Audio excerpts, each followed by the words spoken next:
ఆత్మహత్య చేసుకోబోతున్న మనీషాని ఆపి మాధవ్కి మనీషాకి పెళ్లి జరిపించిన మహాలక్ష్మి ఆనందంలో చక్రి కేశవ కన్నా అసలు ఇదంతా ఎలా జరిగింది తెలుసుకోవాలి అనుకుంటే వీడియోను చివరి వరకు స్కిప్ చేయకుండా చూసేయండి.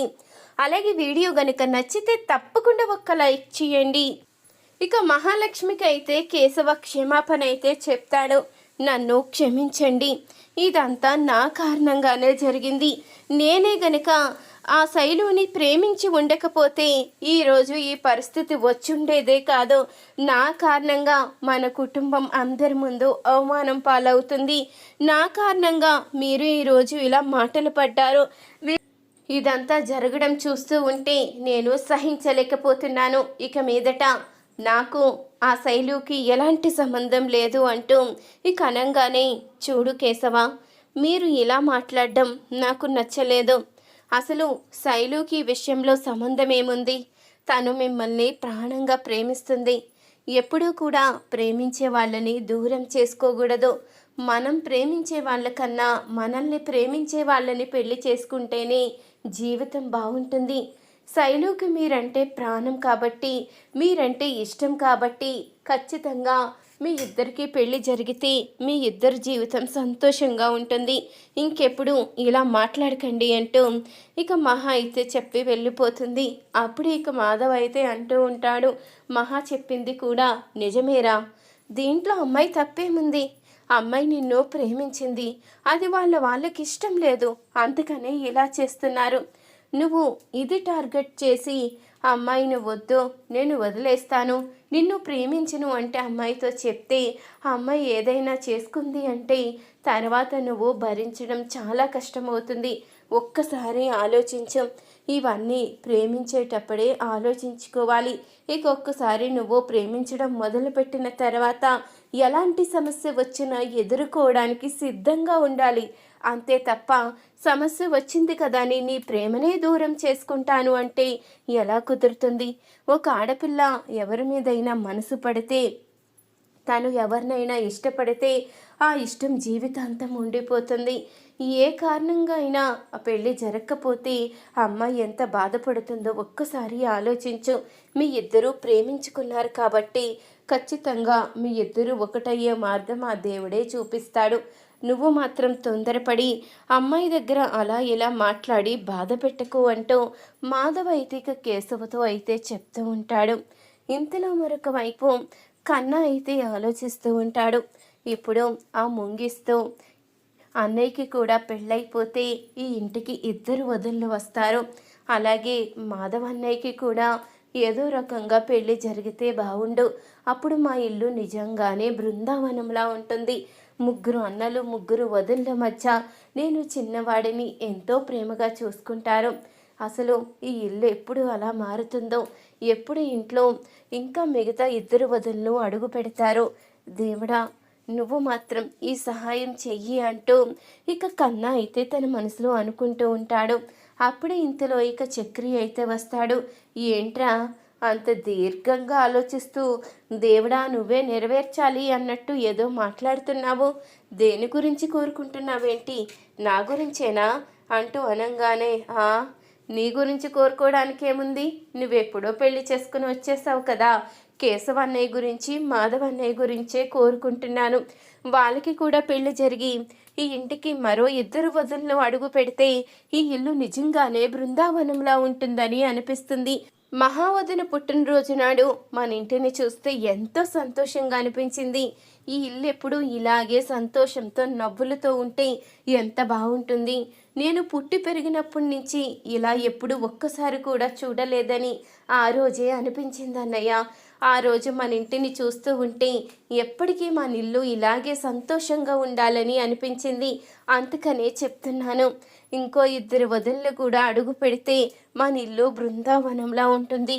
కేశవ అన్నయ్య ఎలాగో శైలు వదిన్ని ప్రేమించాడు కాబట్టి వాళ్ళిద్దరికీ పెళ్లి జరుగుతుంది. ఇక మాధవ్ అన్నయ్యకి కూడా ఏదో రకంగా పెళ్లి జరిగితే బాగుండు అంటూ ఇక కన్నా అయితే కోరుకుంటూ ఉంటాడు. కంగారు పడకరా, టైం అంటూ వస్తే మనం అనుకోకపోయినా దానికి అదే అయిపోతుంది. ఖచ్చితంగా మాధవ్ అన్నయ్య జీవితంలోకి కూడా ఎవరో ఒక అమ్మాయి ఖచ్చితంగా అడుగు పెడుతుంది. ఏదో ఒక అమ్మాయి ఎలాగా రాసిపెట్టి ఉంటుంది కదా అంటూ అనగానే అప్పటికి కన్నా కూడా అవునన్నయ్య, నేను కూడా అదే కోరుకుంటున్నాను. మాధవ్ అన్నయ్య మన కోసం ఎంతగానో చేశాడు, మన కోసం తన జీవితాన్ని త్యాగం చేశాడు.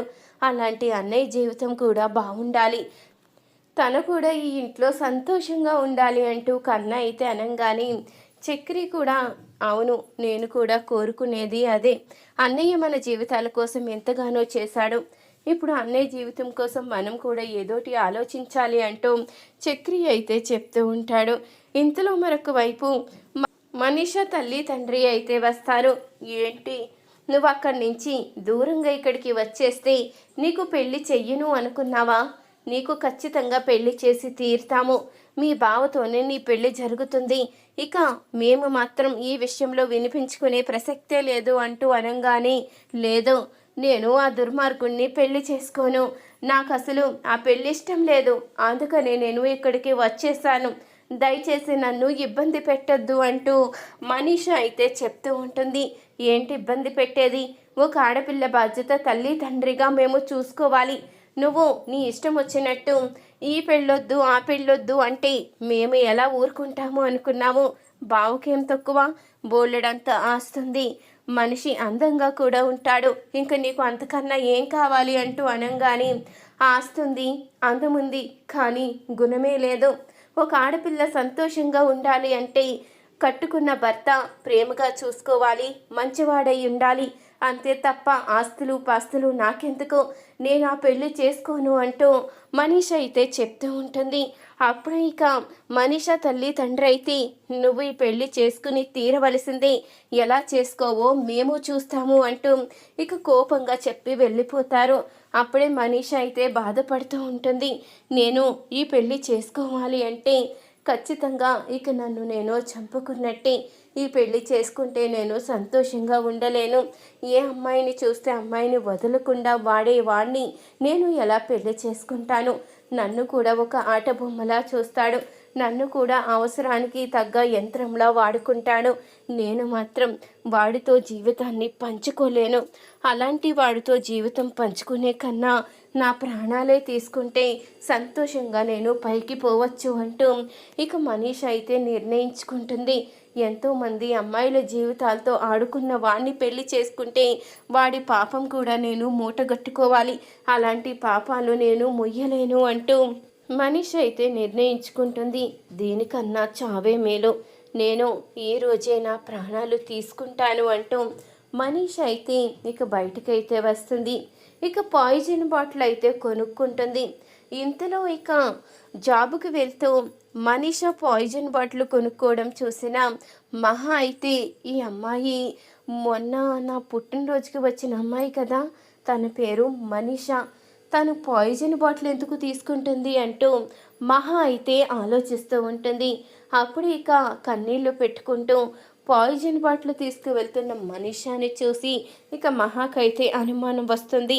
లేదో నేను వెంటనే అమ్మాయి దగ్గరికి వెళ్ళాలి, ఈ అమ్మాయి ఏదో చెయ్యబోతుందని అనిపిస్తుంది, నేను వెంటనే ఆదుకోవాలి అంటూ మహా అయితే మనీషాని ఫాలో అవుతూ వెళ్తుంది.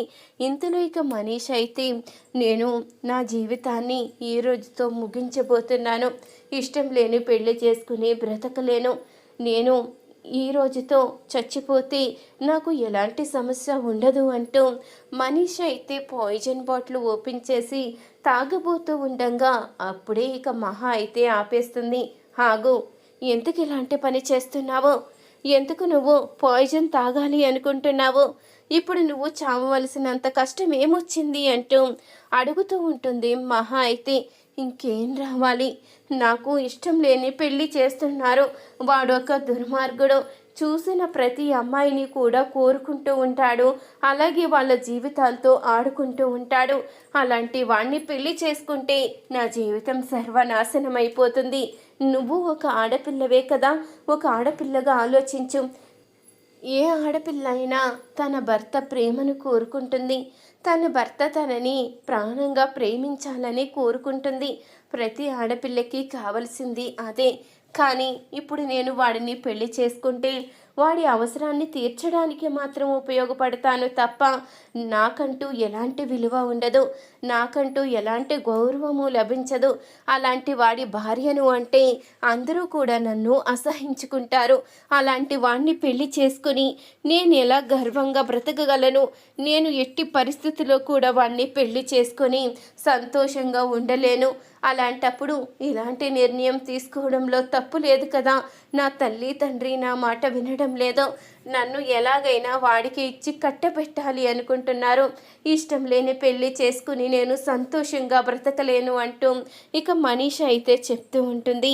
నీకు ఎలాంటి భర్త కావాలి అనుకుంటున్నావు అంటూ మహా అనంగానే, నాకు ఆస్తిపాస్తులు ఏమీ అవసరం లేదు, ప్రేమగా చూసుకునే భర్త దొరికితే చాలు, నన్ను అర్థం చేసుకునే భర్త దొరికితే చాలు, నేనున్నాను అంటూ నాకు సపోర్ట్గా నిలబడితే చాలు, అంతే తప్ప ఆస్తులు పాస్తులు కోరుకోవాలని, అందగాడని, జాబు కావాలని, ఉన్నత స్థితి ఉండాలని నేనేమీ కోరుకోవడం లేదు. నేను కోరుకునేదల్లా ఇదే, నాకంటూ విలువ ఉండాలి.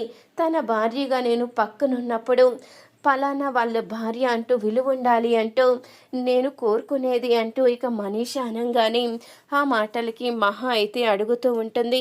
నువ్వు మా పెద్దిని పెళ్లి చేసుకుంటావా అంటూ అనంగానే అప్పుడు ఇక మనీష అయితే, ఏంటి నేనా? మాధవ్ గారినా? ఆయన నన్ను పెళ్లి చేసుకుంటారా అంటూ అడుగుతూ ఉంటుంది. మనీష అయితే, నిన్ను పెళ్లి చేసుకోవడానికి ఏముంది, నీకేం తక్కువ, నువ్వు చూడ్డానికి చక్కగా ఉంటావు, ఎంతో మంచి అమ్మాయివి, నీకు ఇష్టమైతే మా పెద్దిని నేను ఒప్పిస్తాను అంటూ ఇక మహా అయితే అంటూ ఉంటుంది. మాధవ్ గారు లాంటి మనిషిని చేసుకోవాలి అంటే అదృష్టం ఉండాలి. మీరు చేసుకుంటామని అడుగుతున్నారు, నేనెందుకు కాదంటాను. నేను ఎన్నోసార్లు అనుకున్నాను, మాధవ్ గారు చాలా మంచివారు, ఏ భార్య వచ్చినా ఎంతో అదృష్టవంతురాలు అని. ఆ అదృష్టవంతురాల్ని నేనే అవుతుంటే నేనెందుకు కాదంటాను, పెళ్ళి చేసుకుంటాను అంటూ మనీష్ అయితే చెప్తూ ఉంటుంది. ఆ మాటకి ఇక మహా అయితే చాలా సంతోషపడుతుంది. సరే, మా పెద్దిని ఒప్పించే బాధ్యత నాది, మీ ఇద్దరికి నేను పెళ్లి జరిపిస్తాను, నువ్వు ఇలాంటి నిర్ణయాలు ఏమీ తీసుకోవద్దు అంటూ మహా అయితే ఇక మనీషాకి మాట అయితే ఇస్తుంది.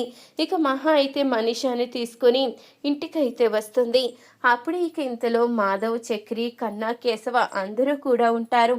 ఇక మనీషాని తీసుకువచ్చేసరికి మాధవ్ అయితే అడుగుతూ ఉంటాడు, ఏమైందమ్మా, ఏం జరిగింది అంటూ అనంగానే, నేను వెళ్ళడం ఒక్క నిమిషం ఆలస్యమై ఉంటే మనీషా పాయిజన్ తాగి చనిపోయి ఉండేది అంటూ అనంగానే అప్పుడే ఆ మాటకి మాధవ్ అయితే ఒక్కసారిగా షాక్ అవుతాడు. ఏంటి మనీషా, ఎందుకు ఇలాంటి పని చెయ్యాలి అనుకున్నావు, ఎందుకు ఇలాంటి నిర్ణయం తీసుకున్నావు అంటూ అనంగానే, వాళ్ళ అమ్మా నాన్న తనకిష్టం లేని పెళ్లి చెయ్యాలి అనుకుంటున్నారంట. తనకిష్టం లేదని చెప్పినా వినిపించుకోకుండా వాడికే ఇచ్చి పెళ్లి చేస్తామని బెదిరిస్తున్నారంట. అందుకని ఇదంతా నేను భరించలేను, నా ప్రాణాలే పోతే ఎలాంటి గొడవ ఉండదు కదా అంటూ తను ఇలాంటి నిర్ణయం తీసుకుంది. నేనే ఆపి ఇక్కడికి తీసుకువచ్చాను. కానీ తీసుకువచ్చే ముందు తనకు ఒక మాట ఇచ్చాను పెద్ది, మీ మీదున్న నమ్మకంతో నేను ధైర్యంగా మాటిచ్చాను. ఇక మీ మాట మీదే నా మాట నిలబడి ఉంది అంటూ అనంగానే, ఏంటమ్మాది, ఏంటో చెప్పు, ఏదైనా సరే నీ కోసం నేను చేస్తాను అంటూ ఇక మాధవ్ అయితే అంటూ ఉంటాడు.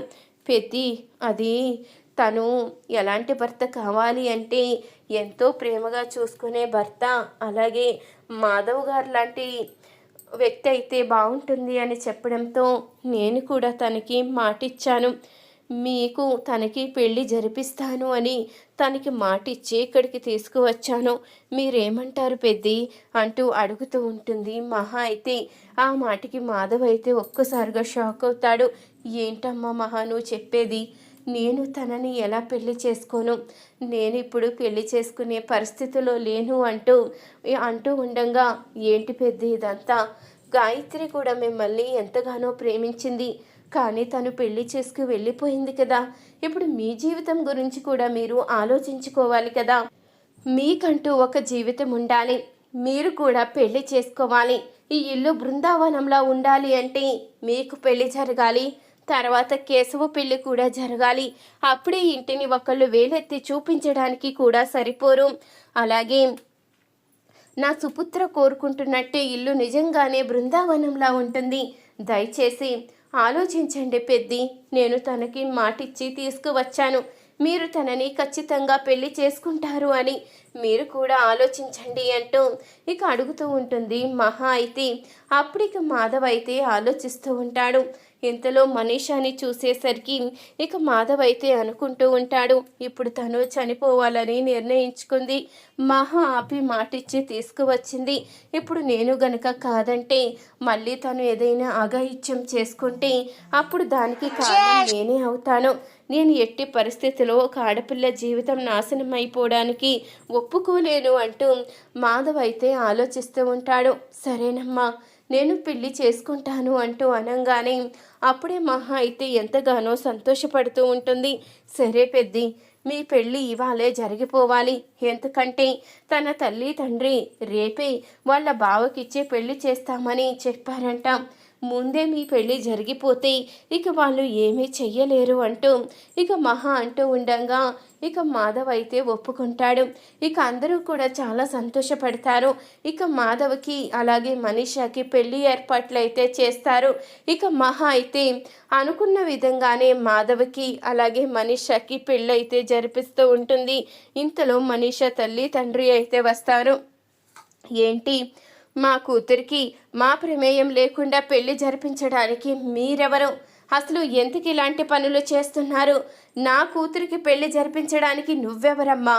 ఇలాంటి పని ఎందుకు చేస్తున్నావు? ఒక ఆడపిల్లగా ఇంకో ఆడపిల్ల జీవితాన్ని నాశనం చెయ్యాలని ఎందుకు చూస్తున్నావు అంటూ అనంగానే ఒక ఆడపిల్లని కాబట్టి ఇంకో ఆడపిల్ల కష్టాన్ని అర్థం చేసుకుని ఈ నిర్ణయం తీసుకున్నాను. నిన్న నేను గనక రావడం ఆలస్యమై ఉంటే ఈ పాటికి మీ అమ్మాయి శవమై ఉండేది. నేనే కాపాడి తనని తీసుకువచ్చాను. తను మా పెద్దిని ఇష్టపడుతుంది. మా పెద్ది కూడా తనని పెళ్లి చేసుకుంటాను అన్నాడు. అందుకని వాళ్ళిద్దరిని ఒకటి చేస్తున్నాను. దీంట్లో నేను చేసిన తప్పేమీ లేదు. తల్లి తండ్రిగా తప్పు చేసింది మీరు. ఆస్తుంది కదా అని వాడికిచ్చి పెళ్లి చేస్తే తర్వాత మీ అమ్మాయి జీవితం ఏమైపోతుంది? వాడు ఒక మూర్ఖుడని మనీషా మాటల ద్వారానే అర్థమైంది. వాడికి కేవలం వాడి అవసరం తీర్చుకోవడానికి మాత్రమే ఆడది అవసరమని అర్థమైంది. అలాంటప్పుడు అలాంటి వాడికిచ్చి పెళ్లి చేస్తే మీ అమ్మాయికంటూ ఎలాంటి విలువ ఉండదు. మీ అమ్మాయిని కేవలం ఒక అవసరం కోసం వాడుకునే యంత్రంలా చూస్తాడు తప్ప ఎలాంటి విలువ ఇవ్వడు. ఒక ఆడపిల్ల జీవితం బాగుండాలి అంటే డబ్బుతో ముడిపెడతారెందుకు? డబ్బు కాదు, ప్రేమగా చూసుకునే భర్త ఉండాలి, అర్థం చేసుకునే అత్తమామలు ఉండాలి, మంచి కుటుంబం ఉండాలి. మీ అమ్మాయి సంతోషంగా ఉండడానికి ఈ 2 కారణాలు ఉండాలి. మా పెద్ది చాలా మంచివాడు, కుటుంబం కూడా చాలా మంచిది. ఇంటి కోడల్ని ఎంతో గౌరవంగా చూసుకుంటారు. అందుకు నిదర్శనం నేనే. అందుకనే మనీషా కూడా నా తోబుట్టువులా అనుకునే ఈ నిర్ణయం తీసుకున్నాను. మీ అమ్మాయి సంతోషంగా ఉండడం కావాలా, లేకపోతే ఆస్తులున్న వాడికి ఒక బలి పశువుగా ఉండడం కావాలా? మీరే నిర్ణయించుకోండి అంటూ ఇక మహా అయితే చెప్పేసరికి అప్పుడే మనీషా తల్లి తండ్రి అయితే, అమ్మా నన్ను క్షమించమ్మా, మేము పెద్దవాళ్ళం అయ్యుండి ఇదంతా ఆలోచించలేకపోయాము. చిన్నపిల్లవైనా చాలా గొప్పగా ఆలోచించావు. నిజమేనమ్మా, ఆ దుర్మార్గుడికిచ్చి పెళ్లి చేస్తే నా కూతురు జీవితం కూడా నువ్వన్నట్టు అవసరానికి తగ్గ యంత్రంలాగే ఉంటుంది. ఎలాంటి విలువ ఉండదు. ఆడపిల్ల సంతోషంగా ఉండాలి అంటే నిజంగానే కట్టుకున్నవాడు మంచివాడై ఉండాలి, మంచి కుటుంబం ఉండాలి. అప్పుడే సంతోషంగా ఉంటుంది. ఎంత ఆస్తున్నా ప్రేమించే భర్త లేకపోతే అదంతా ఆ జీవితం వేస్టే అని ఇప్పుడే అర్థమైందమ్మా. మమ్మల్ని క్షమించు. మేము కూడా ఈ పెళ్ళికి సంతోషంగా ఒప్పుకుంటున్నాము అంటూ ఇక మనీషా తల్లి తండ్రి ఇద్దరూ కూడా పెళ్ళికి ఒప్పుకుంటారు. ఇక మనీషాకి అలాగే మాధవ్కి అయితే పెళ్ళి జరుగుతుంది. అందరూ కూడా కలిసి ఎంతో సంతోషంగా మనీషాని మాధవ్ని అయితే దీవిస్తారు. అప్పటికే చక్రి కన్నా ఇద్దరూ కూడా ఎంతో సంతోషపడుతూ ఉంటారు. ఇక కేశవ కూడా చాలా ఆనందపడుతూ ఉంటాడు. ఇక నారాయణ అయితే మహా దగ్గరికి వచ్చి, మాత నువ్వు మా ఇంట్లో అడుగు పెట్టావో లేదో నిజంగానే మా ఇల్లు బృందావనంలా మారిందమ్మా. త్వరలోనే కేశవకి శైలుకి కూడా పెళ్లి జరిగిపోతే మన ఇల్లు నిజంగానే బృందావనంలా ఉంటుంది అంటూ నారాయణ సంతోషపడుతూ ఉంటాడు. ఈ వీడియో గనుక నచ్చితే తప్పకుండా ఒక్క లైక్ చేయండి. అలాగే వీడియో కింద ఉన్న హైప్ మీద క్లిక్ చేసి దయచేసి మీ సపోర్ట్ను మాకు అందివ్వండి.